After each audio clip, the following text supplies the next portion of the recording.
we're going to queer up the worldview. U.S. cuts economic ties to Uganda after Kill the Gays bill passes.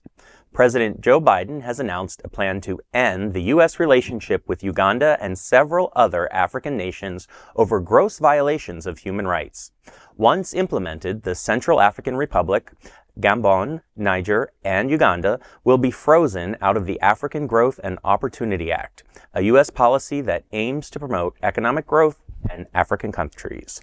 Part of the agreement says that to be eligible for aid, countries must not engage in violations of internationally recognized human rights or provide support for acts of international terrorism.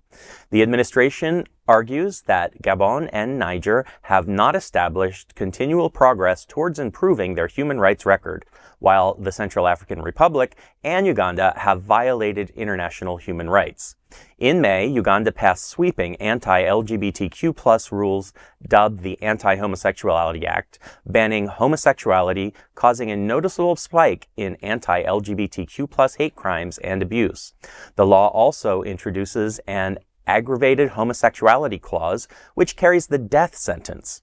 Calls for Biden to cut economic ties were first heard in July when California Congressman Robert Garcia said it was against the USA's fundamental principles to continue aiding Uganda. The sanctions start January 1st. There's always a lot of turmoil going on in Africa, especially when it comes to gay rights, homosexual rights, queer rights in general. And cutting aid is, I think, the right move. I mean, the reason why they're so, homophobic and anti-homosexual to begin with is because of these Christian evangelicals that came for the United States, went to Uganda and spread all this hate. Like that was like their breeding ground, basically. It's just a shame to see the amount of growth and development that's happened in Uganda, because I believe that they have been taking advantage of the funds in good ways. There's a lot of entrepreneurial development and leadership development among their younger people. But I hope that this is something that is easy for them to improve. That there's very clear steps of, what needs to change, what needs to happen. Because I think we do really want to be in that cradle of development very much. But we can't do it under these circumstances. Well, because the Chinese are also very much interested in being involved there.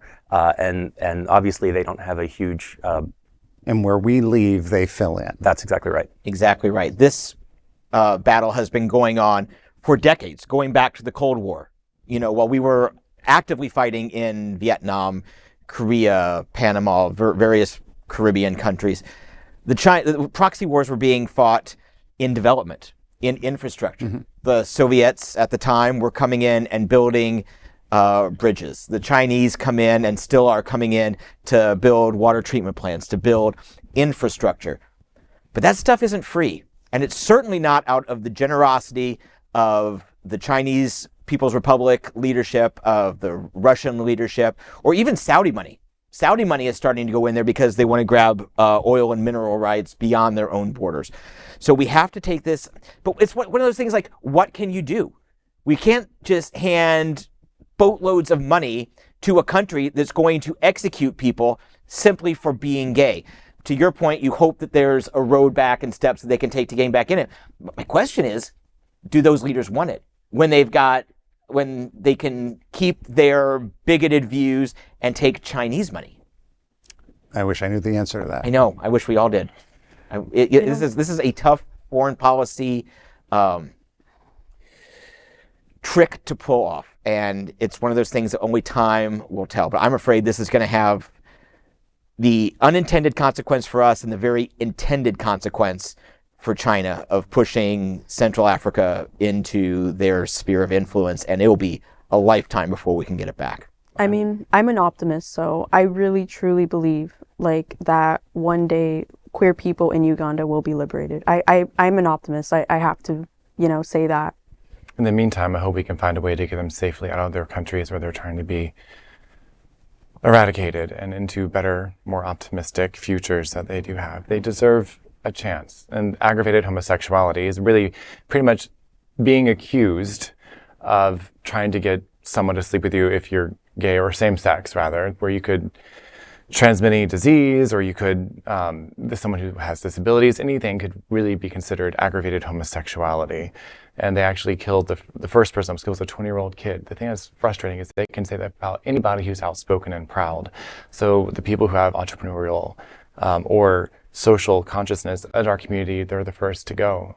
Let's get them an opportunity and exit them. Well, we might have to come up with some sort of maybe not so underground international railroad and help them out of these horrible places that they are. Well, there is an organization called the Rainbow Railroad that works. Canada. That's what I was Yeah. gonna say. Yeah. Actually, yeah, there definitely exists like organizations that help queer people out. For example, like in Russia. So that exists, and I have faith that these queer people will survive and thrive eventually.